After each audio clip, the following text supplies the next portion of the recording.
કેમ છો મિત્રો? આપણે સવારમાં દોઈનું કામ ચાલુ છે. આજે તમને બતાવું કાંક આપણો આવો તબેલો છે. આ આપણી ભેંસો છે. ચારે દોવા આપે છે. આ દોવાની બાકી છે.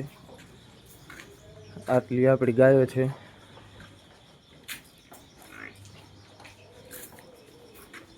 આ તો બધી દોવાઈ ગઈ છે.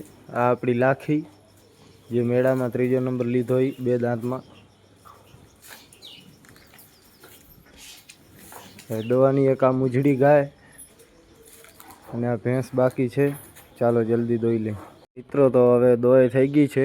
હવે આપણે ગાયું છોડી ગાયું જશે ચરવા. હવે છેટ સાંજે આવશે ગાયું ને ભેંસું હવે બધું જશે. હાલો તમને હવે ગાયું છોડીને આગળ મળું.